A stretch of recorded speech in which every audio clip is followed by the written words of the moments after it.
Got it? Okay. Hello, everyone, and welcome to our first City Club Youth Forum of the year.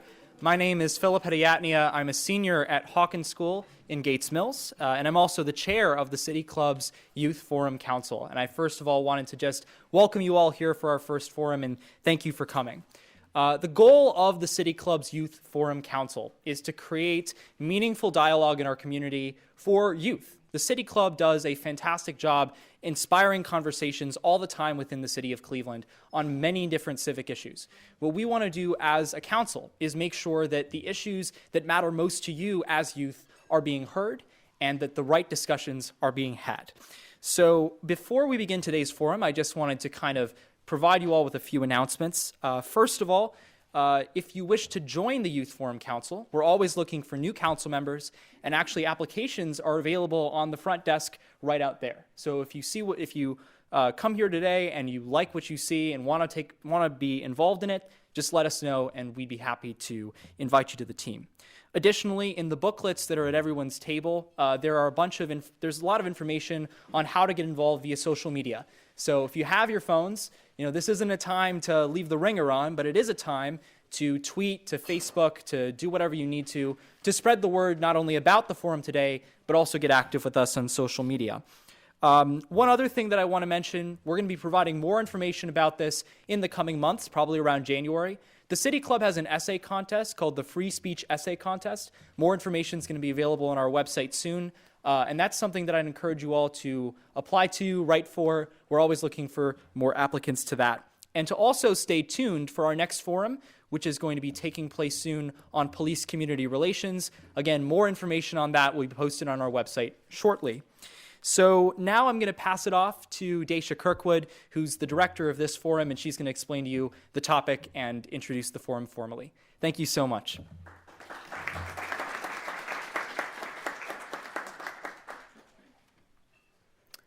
Good afternoon, everyone. My name is Daisha Kirkwood, and I'm a Youth Forum Council member and director of the College Admissions Forum here at the City Club of Cleveland, and a senior at MC Square STEM High School.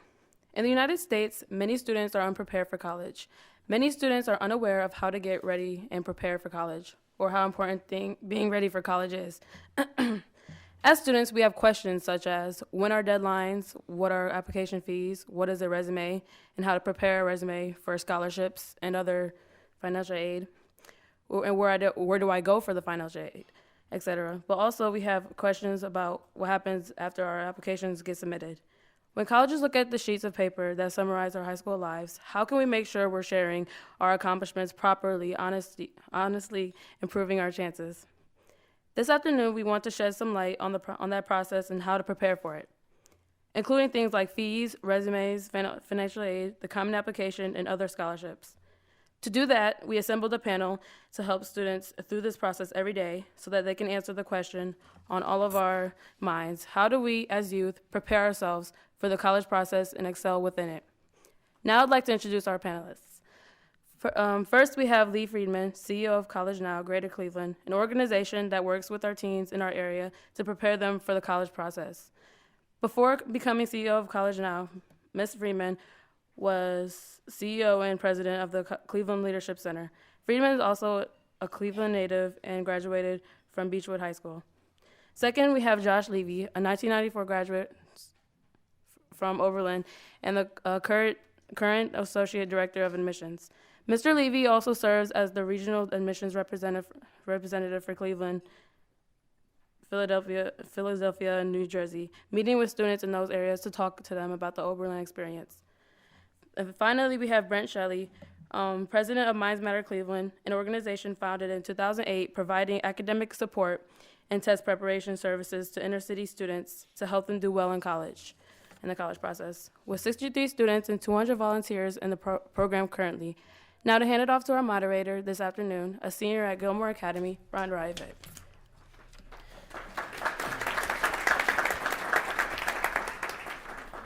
Thank you guys very much for being here, and on behalf of the Youth Forum Council, I thank all of you.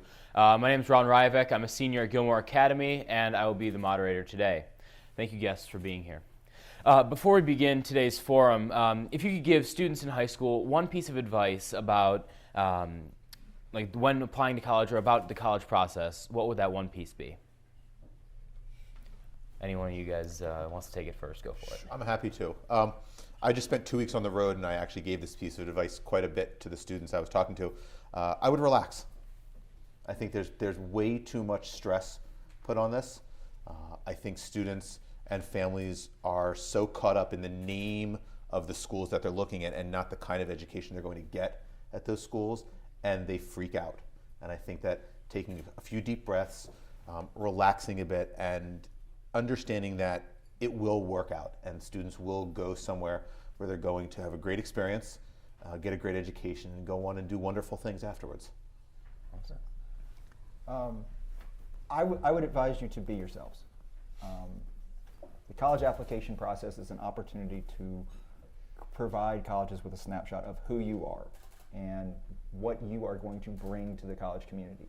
It's not an opportunity for, you shouldn't be focused on trying to be who the college wants you to be. You should be focused on being yourself and making sure that you're an attractive person and highlighting your strengths for the college to appreciate. And I'd say something along the same lines, which is I'd focus on fit, meaning where are you going to fit best? Not the name of the school, you've heard Phil say that, but where are you going to thrive? What works for your academic abilities, for your interests, for the way you like to socialize, big school, small school, and where do you think you're going to be best supported to succeed? Awesome. Well, now getting into the more application-based part of the forum, for the people in the audience here, what's the difference between early action, early decision, regular decision, and then why should you apply to a different decision category? I'm happy to take that. So universities use all different kinds of decision models. One is rolling admission, which you didn't mention, and that is when you apply. Mostly it's state schools that use this, and maybe some other larger schools where you apply and they'll let you know within 4, 5, 6 weeks, maybe 8 weeks. But you can still let them know what your decision is May 1st, which is sort of the universal date around that. So that's one option. A second option is early action. Early action is when you apply relatively early into your senior year. They will let you know, usually in December, but you are not bound to go to that school. Okay, so you're getting an early indication. They're hearing from you that this is your top choice, and they're offering an answer back, but they're not binding you to it. Some places will only allow you to make one application like that. They may say you can apply early action, but only to one place. So the advantage to that is you might get an early answer, but you may still have time to evaluate financial aid packages as the spring rolls on. And this is an important thread because now we get to early decision. Early decision is an early application. Usually you have to apply, I think, around November 1st, somewhere November 15th, something. Mm-hmm. And you're going to hear somewhere before the first of the year. But if you get in, you are bound to go to that school, which means if you're looking to evaluate a variety of financial aid packages, you're not going to likely be able to do that. Now, supposedly, there's an out, and you might be able to, that if you really don't get enough financial aid, you can get out of it. But you really don't want to go down that path. It's kind of a risky road. And then, of course, there's regular decision. Those dates vary across different universities. You apply sometime in early winter, and somewhere by April 1st, roughly, you're going to get an answer. And then I think what's common, but for early decision, it's around May 1st that every student has to make a decision, put in a deposit. Awesome. Would you add, was there anything else? I would add with the financial aid aspect of early decision. Again, early decision is binding. You have to know that that is the school you want to go to more than any other school. Some small liberal arts colleges, some highly selective small liberal arts colleges have set a process in place by which students can get their financial aid package earlier. Some schools will make the financial aid deadlines the same as the early decision application deadlines. There are some schools that even go one step better. They can provide an estimate of financial aid even before you have to submit your application. So a family would have in their possession a financial aid package, and they can say, at that point, yes, we can make this work financially, and then the student can go ahead with the binding early decision process. Brent, anything to add? Just one quick thing to just add on to what Lee said. When talking about rolling admissions, and this is not just true in admissions, but also in financial aid, because they're going to let you know within 4 weeks, that means that if you're applying later in that process, they might have already filled up their class. They might have already expended all the financial aid money that they are willing to expend. So even in that process where you're applying to a large school that does rolling admissions, it's to your benefit to get your application in as early in that process as possible. Awesome. Now, the one subject that everyone always ends up fretting about, grades. So how important are students' grades really when they're applying to college? Any one of you guys want to field it? It's kind of up to you. Well, I'm about to embark on reading lots of applications. Grades are the first thing we look at, because as an academic institution, we have to know, or we have to feel comfortable that a student is able to succeed academically. And this is going to be true for whatever institution you apply to. If a school does not feel that you can succeed academically, they don't want to potentially enroll you and have you not have a good experience there academically. So if we see a student who's done very well in their classes, that gives us a better sense that they can do the work. If a student has not done well in high school, that gives us a sense that for an Oberlin at least, they might not be the right fit academically. Perfect. I'd add this, though, and we talked about this a little earlier, we were sitting having lunch. Grades are a great kind of flat measure, but strength of schedule matters as well, and that correlates with grades. So if you have a 4 or a 4.3 and you've taken all of the easiest math, all the easiest science, the minimal English, etc., it's going to be looked at differently than somebody who has a 4 or even a little less that's taken the hardest classes in the school that are offered in your particular school. And so you have to know that, it's multidimensional as well.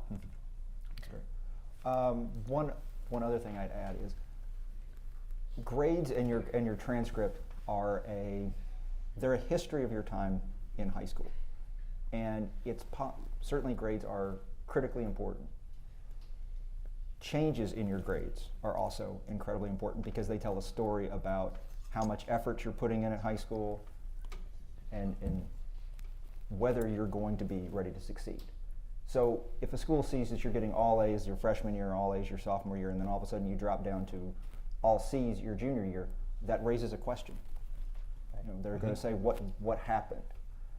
And it's I'm not going to say it's easy, but it's possible to start from a C, raise up to an A, and explain in the college application process in your essays, I was struggling earlier, here's how I've changed, here's how I've grown, here's how I'm going to be successful going into high school.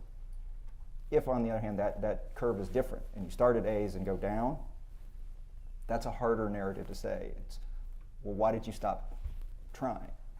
Why are you, what was the fall off? Was it the classes got too hard? Well, that's not going to be conducive to being successful in college. So as you guys are heading into your senior year, senioritis is a real thing. It's a thing that we always see, but it's critical if you're going to keep your chances for college admissions and success as high as possible, that you keep those grades up. Speaking of senioritis, how much, for the seniors in the room, how much do colleges really look at the second semester senior grades? Josh, if you want to field this because you're an associate dean. That's a good question. We sometimes will see second semester senior grades. Sometimes we won't. If there's a school on trimesters, we will often see a second trimester grades. They can come into play if a student has done well throughout, let's say, the first 3 years, and then senior year started to slack off. That could come into play. There are many instances, though, where we will never see senior grades until a student chooses to enroll, when they have to send us a final high school transcript. It really depends. It's a case-by-case thing. Perfect. moving on to things other than grades that would help you stand out, what in an application would make that applicant really stand out when they're applying to college? Any of you guys can field this if you've given some advice on that, or if Josh, you want to field that as well. What makes somebody stand out? There are a lot of things that can make someone stand out. The essay is one thing that students really, that's the one big thing students have control over as a senior. This is a student's chance to put their best foot forward, to tell us something about themselves, whether it's an accomplishment, whether it's something they're particularly proud of, whether it's a job that they've held and why that's been important to them. That helps us get a fuller sense of who they are outside of the academic picture that we get from the recommendation letters and the grades. At the same time, someone's resume, someone's list of extracurriculars can also help them stand out. And even if somebody's resume is something as simple as holding an after-school job and watching siblings, that tells us a lot about them. That tells us that they are hardworking, they're dedicated, they have to arrive somewhere on time, they have to take responsibility if they can't be somewhere. You can't just not show up for your work shift. That doesn't go over well with employers. So we can learn a lot from just simply seeing what somebody does, and if they have the chance to explain it, that also helps give us a fuller picture of who they are. Perfect. I want to emphasize this issue about writing the essay. College now, serves many of you in this room. Those of you especially in the Cleveland Public Schools, if you haven't met your College Now advisor, you need to go do that right away. But there's even many of the other suburban schools were in the buildings. Students get really nervous about the essay and they sort of put it off, and they're not accustomed to writing about anything really personal. It's so important, not only what you choose to write about, but how well you write it, and getting coaching, asking someone, an English teacher, a College Now advisor, a guidance counselor to help you with that essay matters so much. Because remember, it's not just that it's used to learn more about you, but it's also something they can use to evaluate your writing style. So college, you can hardly go to college and major in any subject without having to be a good writer. And it's the one thing we see students want to kind of gloss over because they're not used to having to write like that. And we tell you, really take it very seriously. The other thing I would say about standing out is you don't want to be an inch thick and a mile wide. When you see resumes of extracurriculars where students are in 10 different activities and 10 clubs and this and that, you have to adults will make the reasonable judgment that you can't be doing any of them very well if you're in that many, because there's only 7 days in a week and you're in 10 activities. I would pick the couple things that you really care about, that you have passion for, and I would really excel in those. Be the best athlete you can be, the best musician you can be, the best club member, whatever the club is that you can be. Take on a leadership role in those activities, but do a couple, not 10, because it starts to look like otherwise you're not committed to anything particularly. I would completely agree with Lee on you have to avoid resume padding. It's not useful just seeing that you've been in 20 clubs. It's useful for a college if they see that you've been a leader. That means you take an initiative. That means that you have leadership skills. That means you have management skills, or you're developing them. The other thing I would add about the essay, as someone who's through Minds Matter, I've reviewed probably most of our 70 alumni's essays. Don't just focus on, Lee is 100% right, and that you have to be focused on the quality of your writing, but also focus on what you're writing about, and understand that you're telling a story and you're telling about yourself. It's an opportunity for you to put yourself out there in a way that your grades never can, that your test scores never can, that even a list of the clubs and extracurriculars you're involved in never can. The snapshot, one-liner that I give to all of our students is, if someone else could write the essay that you turn into a college, you've done something wrong. It needs to be unique. It needs to be about you. And the second line is, and this is a bit of a cliche, but show, don't tell. Don't say I'm hardworking. It's far more important to say I've taken care of I had to take care of my siblings every day, or I've held down a job for 3 years during high school. That shows you're hardworking. That matters. Saying I'm hardworking, anyone in this room can say that. It doesn't make it true. Thank you. Now, in terms of college visits, at least I know at Gilmour they're always pushing college visits and take a look at the colleges. But if you can't get to a college or you aren't able to go visit for one reason or another, one, should you apply without visiting? Or two, is there a way other than physically going to the college to visit many of these schools? I would say that visiting is obviously the ideal choice, and if there's any way to visit, that's great. If you can't visit, online, the websites now are amazing, so you can get virtual tours, etc. I don't think anybody should be discouraged to apply if they can't visit, but I would suggest this, that right here in Cleveland, Ohio, and the near ring, you can go see what I'm going to call types of schools that will help you make decisions about what kind of school to apply to. So, for example, Oberlin is a small elite liberal arts college in a semi-rural area, okay? So that's one kind of school to visit. If you liked Oberlin, you could do a search for the 50 other schools that would fall in that same kind of category, right? And go online and decide, okay, well, I like Haverford, or I like Wesleyan, or whatever it is, and make decisions. In the same way, Cleveland State is a big urban state school. John Carroll is a small Jesuit school. You could probably, Case is a big research institution. If you don't have the money to go make visits all over the country, there's no reason in the world why you can't make some judgments about, do I like big, do I like small, do I like rural, do I like urban, do I like suburban? And then ask your guidance counselor or somebody else to help you make a list of schools that would be like that, look like that, and then you could go on their websites and see if you like their academic program, etc. Awesome.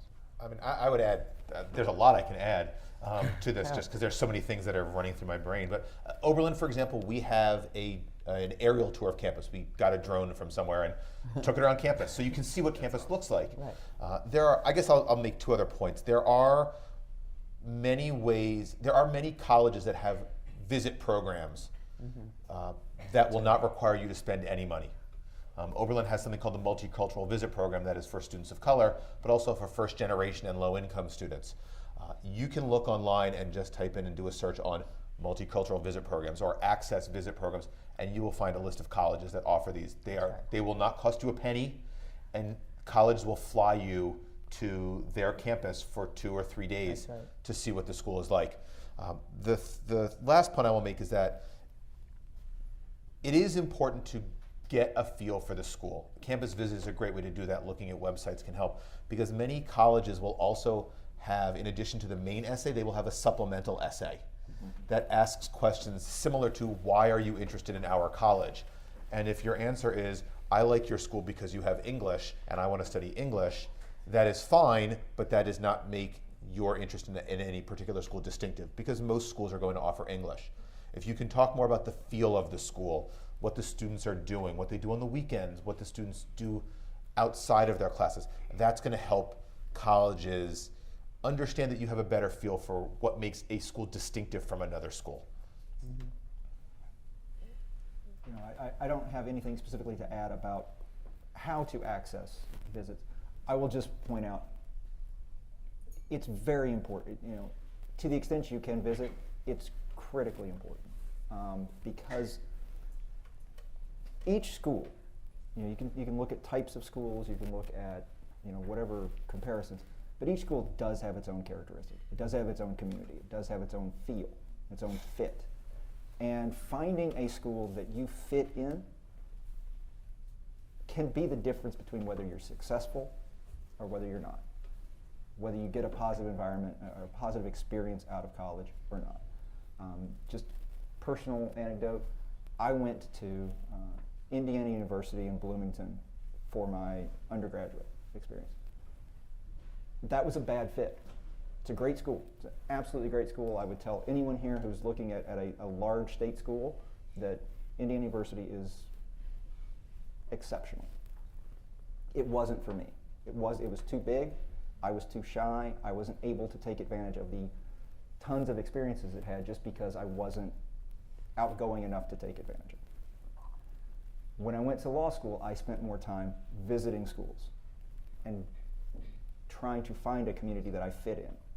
I ended up going to Vanderbilt Law School down in Nashville, Tennessee, which was very focused on having small communities, on developing relationships with professors and among students. It was perfect. It was absolutely a 100% different experience. So finding the school that you fit in, it's different for every person, but finding it is really just absolutely critical to whether you're going to get a great experience out of it. Thank you very much. This time, I'd like to invite Anthony Price up for mid-form announcements.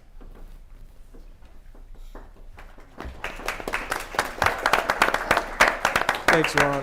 Good afternoon, everyone. Good afternoon, everyone. Now that's better. I'm Anthony Price. I'm a senior at Shaw High School, and along with that, I'm vice chair of the City Club of Cleveland Youth Forum Council. And today we're enjoying a Youth Forum panel discussion on college admissions featuring Lee Friedman, Josh Levy, and Brent Shelley. Our moderator is Youth Forum Council member and Gilmour Academy senior Ron. We encourage you to organize questions to our speakers and now remind you that your questions should be brief and straight to the point. And if you are joining us via webcast and would like to tweet a question, please tweet it at City Club Youth. We welcome all of you here and those joining us via the web stream provided by our primary media partner, 90.3 WCPN, WVIZ PBS, 104.9 WCLV Idea Stream, or one of the many radio stations across the region and across that carry City Club programs. Production, distribution, and broadcast of City Club programs are made possible by Cleveland State University and PNC. Be sure to join us on Monday, November 30th, for our next Youth Forum on Community Police Relations. For more information about our upcoming and past forums, please visit online at cityclub.org. Today's forum is sponsored by AT&T, and we thank you for your support. Now it's time to return to our panel for our traditional City Club question and answer period. Holding the microphones today are City Club Youth Forum Council members Logan Leak and Kirsten Palames. First question, please. Hi, how do students find Minds Matter in College Now and other college counseling programs and bring them into schools that don't already have them? Well, you're going to have to answer for Minds Matter. I can answer for College Now. College Now is in 120 buildings in Northeast Ohio. So for many of you, we are in your building. If we're not in your building, it's really a question of your superintendent or principal inviting us in. They pay us to be there. It's not very expensive. We're not for profit, but we have to have an entree like that. That said, I have another option. If we are not in your high school and you are looking for college access services, and we serve a lot of students, but a lot of them are students that are going to be eligible for financial aid, first generation college goers, that kind of thing. At Terminal Tower in downtown Cleveland, there is a resource center that is open Monday through Friday from 10 to 5 and by appointment on Saturday. The service is free to you and your family, and we are happy to help you in that facility as well. So for Minds Matter, we are a 100% volunteer-run nonprofit. We meet on Saturdays. We admit students following their freshman year before their sophomore year. We actually have handouts in the lobby, I believe. We have a couple of our students are in this room right now. I won't call anybody's name. So Really, in that case, it's just a matter of signing up your freshman year, mindsmattercleveland.org, and then we collect transcripts. We have an application process, much like the college application process. But if you're looking at bringing us into your school, we're trying to get out to as many schools as possible. We try to come in and do sessions to solicit interest and solicit applications. So if you know we're not in your school, we don't have any students there, we would love to have, if you take one of our flyers, maybe present it to your guidance counselors or principals, and we'd certainly like to be out to as many schools as possible. Perfect. Next question.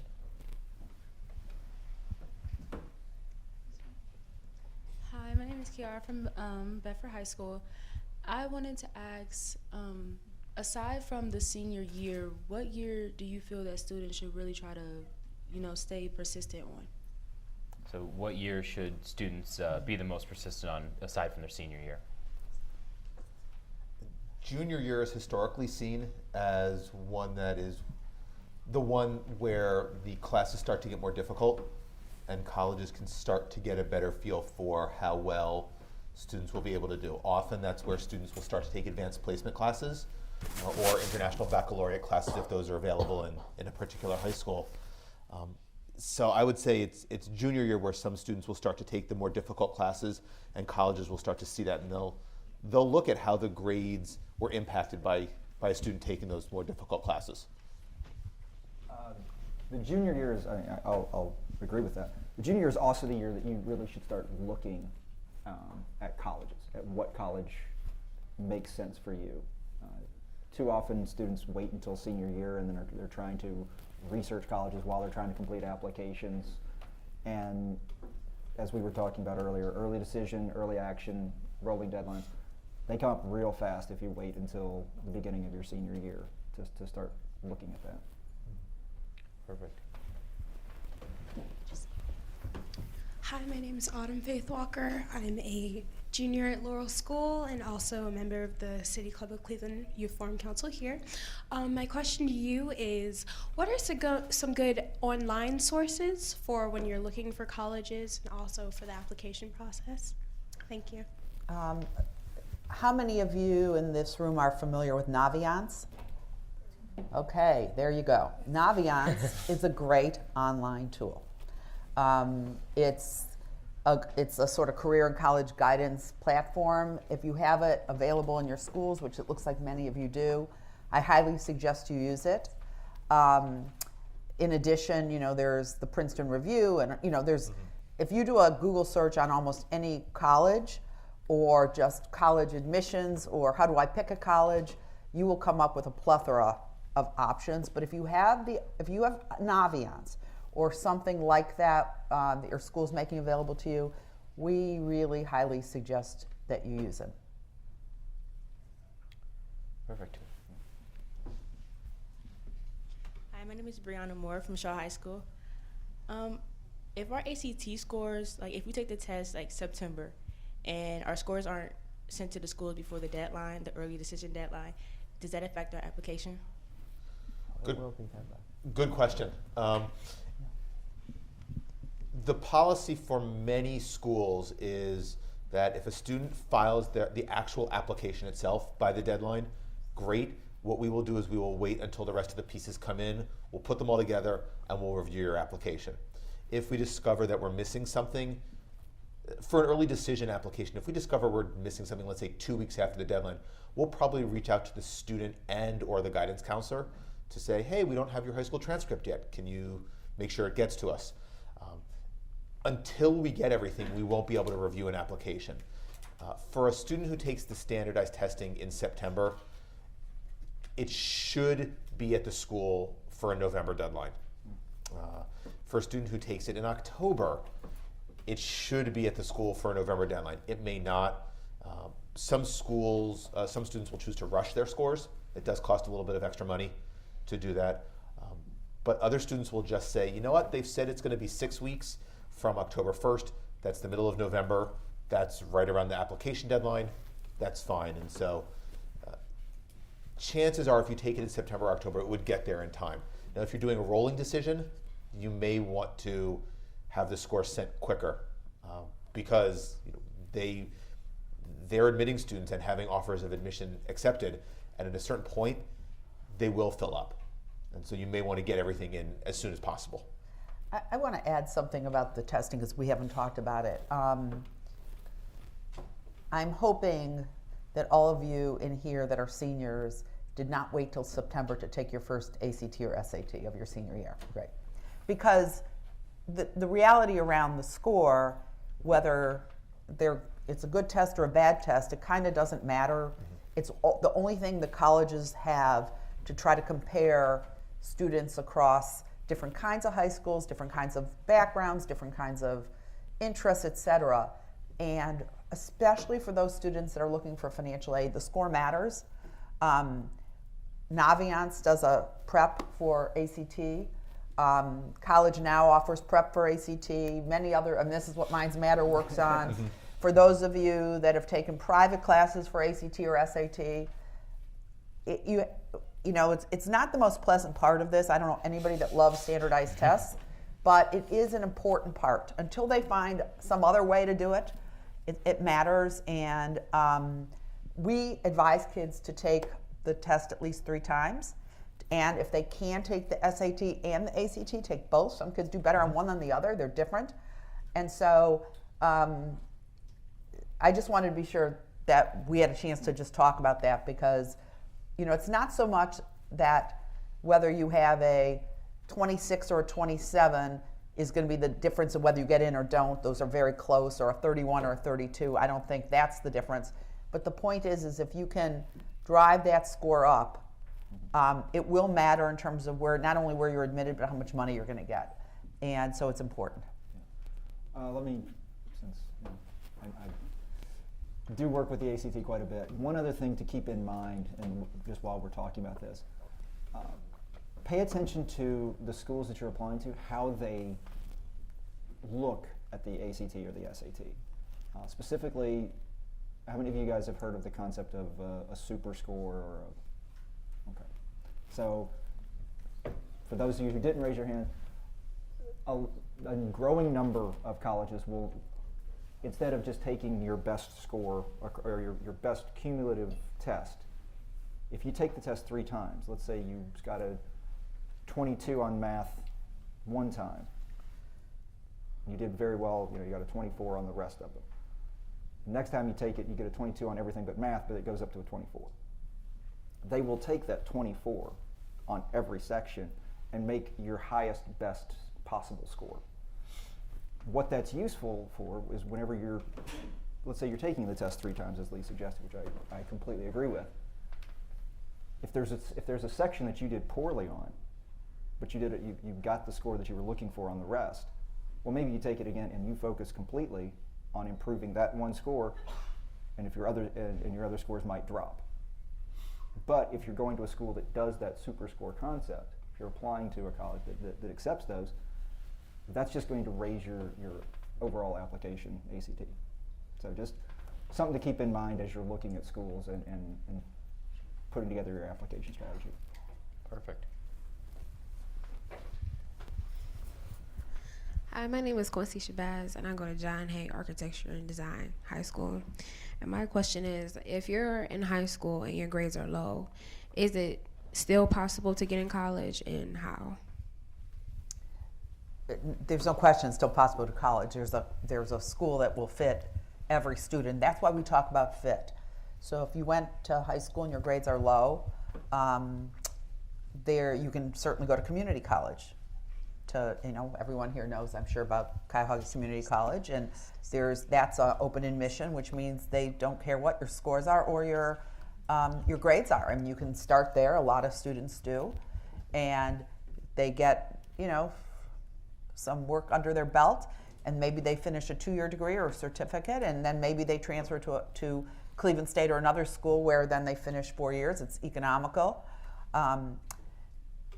I think the real question is to sit down with somebody knowledgeable who can take a look at your grades, what kind of classes you took, and find the right fit for you so that when you do move on to post-secondary, whether you go to a 4-year school or 2-year school, or you get a certificate, that you're being well matched to what you're good at and where you're going to succeed.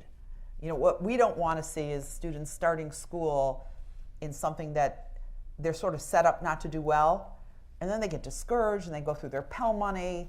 And for every student, and I mean this, for every student there is a good fit. And it's a question of, you know, really sitting down and, you know, opening your own mind up and trying to find your good fit. Thank you very much. My name is Ashante Bright. I'm from Shaw High School, and I would like to know if a student failed one grade but was able to retake the grade and pass, how would the college go about accepting the student? Every college is going to be different. It really depends on other things in the academic transcript. Many colleges don't like to see a student who fails a class, but we would rather see a student who does that and then retakes it and does very well and continues on. And if we see that was an anomaly, if that was just a one-time thing, that's different than a student who is doing this repeatedly. There are some schools that are going to be very selective that it's not going to matter how well you did on when you made up the class or on other classes. That might be the one thing that helps make the decision. There are some wonderful schools in this country, though, who will look at your whole picture and not just how you did in one single class. Can I add this to that too, Phil? And I don't know about Oberlin, but you might be able to shed some light. Let's say a student takes a class in their sophomore year of high school, chemistry class, and flunks it. But as it turns out, the student wound up with mono during that period of time, okay? But past the date where you could withdraw from the class, or whatever the rules are, and so it shows up as an F, and then retakes it and gets a very good grade. Explain it in your application, ask your guidance counselor to put a letter in, the teacher to put a letter in, and you mention it. You know, life happens, just like it does to adults.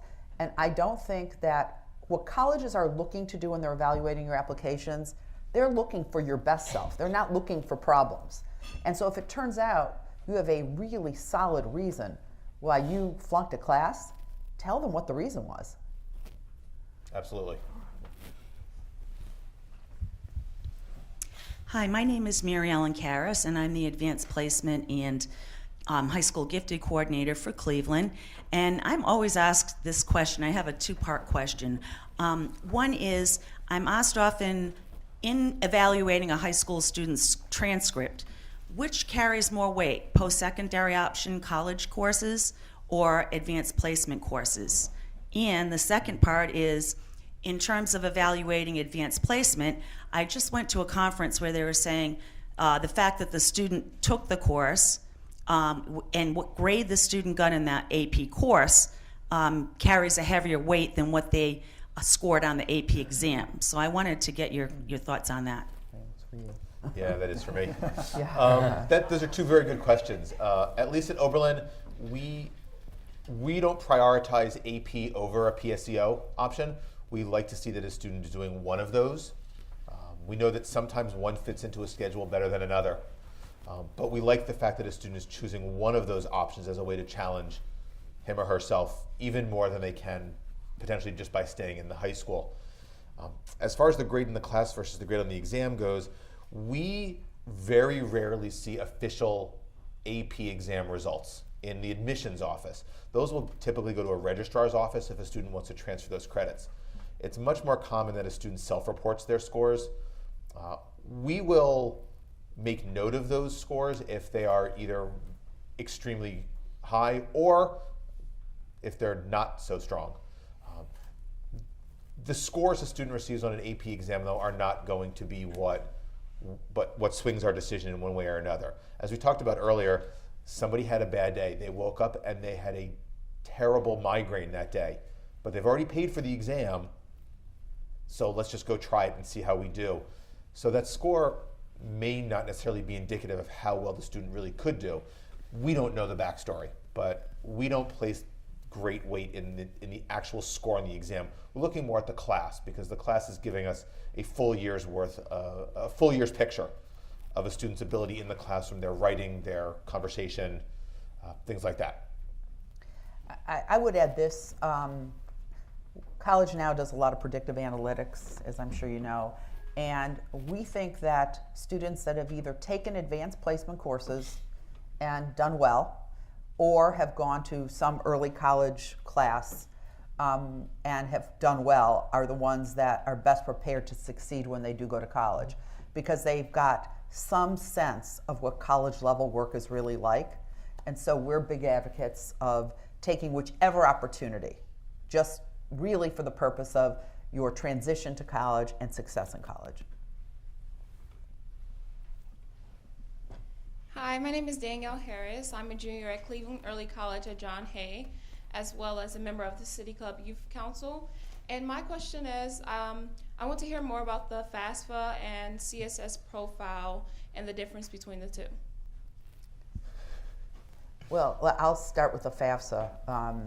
The FAFSA is the federal government's application for to get financial aid. Everybody needs to fill it out.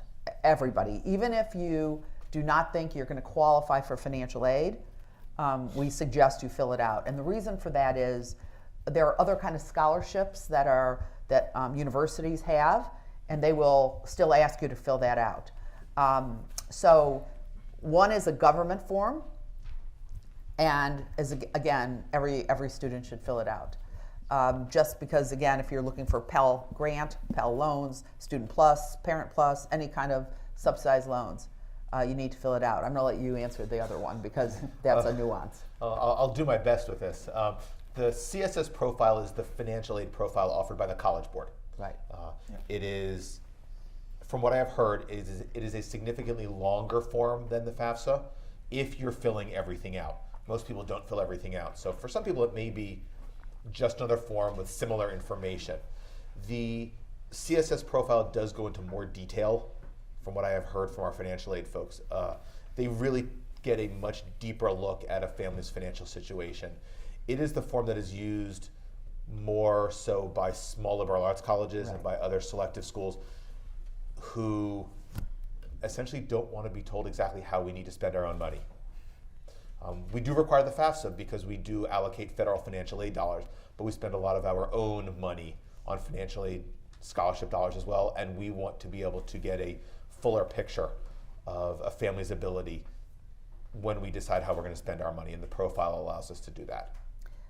And so what I think you're hearing is not everybody has to fill out the profile. The profile. Right. It's for it's a select group of schools that require it, but if they require it, you definitely have to fill it out. Yes. Just quick addition on that for the FAFSA. Remember, I'm sure most of you know this, but just to repeat, I keep sound like a broken record talking about getting things done early, but the FAFSA does require your parents to be involved, and they have to have some records. So the earlier you can start on it, the less likely you're going to run up against the deadline. However, you can't start that till January 1. Right. It is a federal form, and they don't issue the new version of it until the calendar year flips. Yep. But the month of January is the key. You want to finish it by January 31. Yep. And this is another place where the College Now guidance counselor will help you do it, again, with the cooperation of your families. Or you can go to the Resource Center for College Now and Terminal Tower and get it done as well. But it's very important. It is the big lockbox that opens the lockbox to the financial aid money. Thank you guys all for your questions today. One final question for the panelists before I turn it back over to Anthony. If you had to give one relatively short piece of advice to college-bound incoming freshmen when they are off to college next year, what would that one piece of advice be? I'd say get involved. Being involved in extracurricular activities when you're in college is paramount to your success. It's how you stay engaged, it's how you develop your relationships, and you're far more likely to be successful if you develop networks by getting involved in activities. I love that one. The one I would use is when you're thinking of the classes you're in, when you're thinking of being in the academic community, don't be intimidated by people who talk a lot and who use words you haven't heard. Chances are they're talking a lot because they like to hear themselves talk, and chances are they're using these big words because they think it makes them sound smarter. When in reality, they may not be using those words correctly. It really is true. I saw it myself when I was a student, and I see it now when I talk to students. So just be yourself in the classroom. It's okay if you aren't using the SAT-size words. As long as you can make your point clearly and make yourself understood, you'll do fine. My piece of advice is in a little different direction. I would suggest that when you start your classes, you find out when your professor's office hours are, and you go introduce yourself to your professors. I don't care if your class is a 500-person lecture or a 15-person small class. Professors are people too. This is different than high school. You want to get to know them. I can promise you at some point, if you get to know them and then you stumble or struggle and you start to develop a relationship, they will be the first to want to help you. But if you never go to see them, remember it's different than high school. They're not going to reach out to you. Find out where they're when their office hour, go introduce yourself, and the minute you are struggling or you're not sure or you don't know what they're looking for or you don't do well on a test, go see your professor.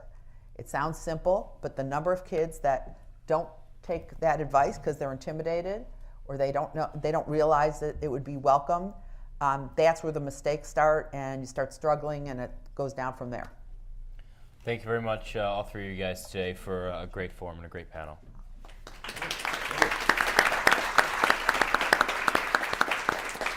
Today here at the City Club, we heard a panel discussion on college admissions by Ms. Lee Friedman, CEO of College Now of Greater Cleveland, Mr. Josh Levy, Associate Dean of Admissions at Oberlin College, and Mr. Brent Shelley, President of Minds Matter of Cleveland Chapter. On behalf of the entire Youth Forum Council, we thank you for attending today's forum. We also would like to thank our panelists for coming to speak at today's forum as well. Ladies and gentlemen, this forum is now adjourned.